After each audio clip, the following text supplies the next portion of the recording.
नमस्कार, जोहार, स्वागत है आपका डिजिटल झारखंडी समाचार में। तो चलिए झारखंड की आज की बड़ी और मुख्य खबरों पर बात करते हैं, पर उससे पहले आपसे एक छोटी सी अनुरोध है, कृपया वीडियो को एक प्यारा सा लाइक अवश्य कर दीजिएगा, क्योंकि आपका एक लाइक करना ही हमारी मेहनत का फल होता है।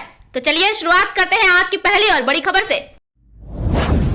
झारखंड में मजदूरों के लिए खुशखबरी, हेमंत सोरेन सरकार बढ़ाने जा रही मनरेगा मजदूरी। झारखंड में मनरेगा श्रमिकों के लिए हेमंत सोरेन सरकार ने खुशखबरी दी है। प्रदेश की हेमंत सोरेन सरकार मनरेगा की मजदूरी की दर बढ़ाने की योजना बना रही है। अब नए मानकों पर मनरेगा के तहत काम किया जाएगा और इसी आधार पर मजदूरी मिलेगी। नए मानक के तहत कम काम करने पर ज्यादा मजदूरी मिलेगी। इसकी पुष्टि ग्रामीण विकास मंत्री दीपिका पांडे सिंह ने की है।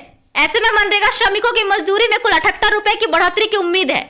आइए जानते हैं झारखंड की हेमंत सोरेन सरकार ने मनरेगा श्रमिकों के लिए क्या योजना बनाई है। पिछले दिनों हेमंत सोरेन सरकार में मंत्री दीपिका पांडे सिंह ने झारखंड में मनरेगा मजदूरी की दर बढ़ाने को लेकर केंद्र सरकार के साथ पत्राचार किया था और केंद्र मंत्री के साथ बैठक में भी यह मांग उठाई थी। नए मानक के तहत अब मनरेगा मजदूरों को 73 CFT के बजाय 53 CFT पर मजदूरी का भुगतान किया जाएगा। राष्ट्रीय स्तर पर 48 CFT मिट्टी खुदाई पर मनरेगा मजदूरी मिलती है। केंद्र सरकार ने मनरेगा मजदूरी के नए दर को सहमति प्रदान कर दी है। मंत्री दीपिका पांडे सिंह ने कहा कि अब राज्य के मजदूरों को सम्मानजनक का भुगतान हो पाएगा। इससे झारखंड के मजदूरों को थोड़ी राहत मिलेगी और ज्यादा मजदूरी के लिए उन्हें पलायन नहीं करना पड़ेगा। झारखंड में मनरेगा के तहत काफी कम मजदूरी होने से श्रमिक पलायन कर जाते हैं। वर्तमान में भारत सरकार 245 रुपए प्रतिदिन मानव दिवस सृजन के रूप में मजदूरी दर का भुगतान करती है और झारखंड इसमें अतिरिक्त 27 रुपए प्रदान कर रहा है। ऐसे में सिर्फ 272 रुपए उन्हें मजदूरी मिल रही है। ग्रामीण विकास मंत्री दीपिका पांडे ने केंद्र सरकार से कम 350 रुपए मजदूरी दर निर्धारित करने की मांग की हुई है। जैक मैट्रिक परीक्षा पेपर लीक मामले में एबीवीपी कार्यकर्ताओं ने फूका जैक अध्यक्ष का पुतला, छात्रों के भविष्य से खिलवाड़ का आरोप।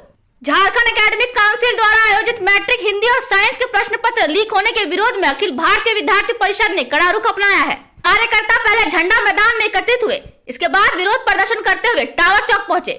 यहाँ उन्होंने जैक अध्यक्ष का पुतला दहन किया, साथ ही राज्य सरकार और जैक के खिलाफ जोरदार नारेबाजी की।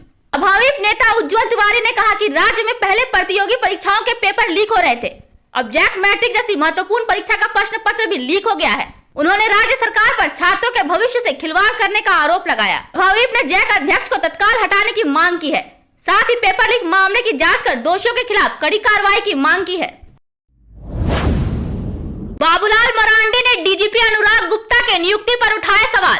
एससी में दाखिल की अवमानना याचिका। राज्य के पुलिस महानिदेशक के पद पर अनुराग गुप्ता की नियुक्ति को गलत बताते हुए भाजपा के प्रदेश अध्यक्ष बाबूलाल मरांडी ने सुप्रीम कोर्ट में अवमानना याचिका दाखिल की है। उन्होंने डीजीपी के पद पर उनके पदस्थापन को सुप्रीम कोर्ट के आदेश की अवमानना बताया है।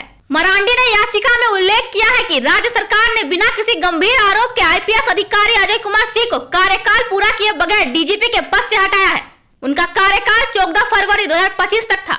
बाबूलाल मरांडी ने कहा कि प्रभारी डीजीपी बनाया जाना अवैध है। इसके बावजूद अनुराग गुप्ता को प्रभारी डीजीपी बनाया गया। अनुराग गुप्ता की सेवानिवृत्ति 30 अप्रैल 2025 है। अजय कुमार सिंह के कार्यकाल के बाद केवल उनकी 2 माह की सेवा बचती है। नियमित करने के लिए नियमितः कम से कम 6 माह की सेवा अनिवार्य है। बाबूलाल मरांडी ने अवमानना याचिका में सुप्रीम कोर्ट के आदेश का हवाला देते हुए कहा है कि डीजीपी के चयन के लिए राज्य सरकार के भेजे गए आईपीएस अधिकारियों के पैनल से यूपीएससी 3 बेहतर छवि और कार्यकाल वाले नामों का चयन करेगा। तीनों नाम यूपीएससी राज्य सरकार को भेजेगा, जिसमें से किसी एक को राज्य सरकार कम से कम 2 साल के लिए डीजीपी बनाएगी। इसी नियम के तहत राज्य सरकार ने 14 फरवरी 2023 को अजय कुमार सिंह को डीजीपी बनाया था। उन्हें बिना किसी आरोप के पद से हटा दिया गया और अनुराग गुप्ता को प्रभारी डीजीपी बना दिया गया। झारखंड में फिर बरसेंगे मेघ, वज्रपात को लेकर ऑरेंज और येलो अलर्ट जारी। मौसम विभाग ने झारखंड के 21 जिलों में वज्रपात का ऑरेंज अलर्ट जारी किया है। मौसम विज्ञान केंद्र रांची की ओर से जारी ताजा मौसम अपडेट राज्य के खूंटी, सरायकेला, खरसावां, पश्चिमी सिंहभूम और पूर्वी सिंहभूम में हल्की से मध्यम बारिश हो सकती है, जबकि अन्य इलाकों में मौसम शुष्क रहेगा। 22 फरवरी को सिमडेगा, खूंटी, रांची, रामगढ़, बोकारो, गिरिडीह, देवघर, दुमका, जामताड़ा, धनबाद, सरायकेला, खरसावां, पूर्वी सिंहभूम और पश्चिमी सिंहभूम में 40 से 50 किलोमीटर प्रति घंटे की रफ्तार से वज्रपात का ऑरेंज अलर्ट जारी किया गया है, जबकि गुमला, लातेहार, लोहरदगा, हजारीबाग, कोडरमा, गोड्डा, पाकुड़ और साहिबगंज में 30 से 40 किलोमीटर प्रति घंटे की रफ्तार से वज्रपात का येलो अलर्ट जारी किया गया है। इस दौरान हल्की से मध्यम बारिश, वज्रपात और बिजली गिरने का अनुमान है। वहीं 23 फरवरी को गुमला, रांची, सिमडेगा, खूंटी, पश्चिमी सेबू, सरायकेला खरसावां और पूर्वी सेबू में वज्रपात और वज्रपात का येलो अलर्ट जारी किया गया है। मौसम विज्ञान केंद्र रांची के अनुसार पिछले 24 घंटे में राज्य के कई इलाके में गरज, चमक, तेज हवाओं के साथ हल्की से मध्यम बारिश और ओलावृष्टि हुई है। सबसे अधिक 26 मिलीमीटर बारिश नामकुन में दर्ज की गई है, जबकि खूंटी में अधिक 34.7 डिग्री सेल्सियस तापमान सरायकेला में दर्ज किया गया है। वहीं सबसे कम तापमान 13 डिग्री सेल्सियस रांची के नामकुन में दर्ज किया गया है।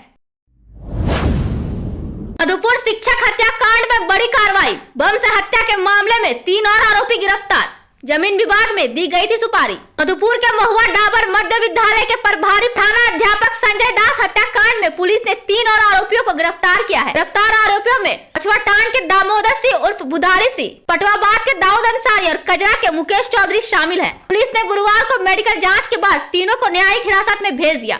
इससे पहले पुलिस मुख्य आरोपी बलदेव राय को गिरफ्तार कर चुकी है। इस प्रकार अब तक कुल 4 लोग गिरफ्तार हो चुके हैं। जांच में सामने आया है कि दामोदर सिंह ने बलदेव राय के साथ बम मारने में मदद की, दाऊद अंसारी ने बम बनाने की सामग्री उपलब्ध कराई और मुकेश चौधरी ने आर्थिक सहयोग किया।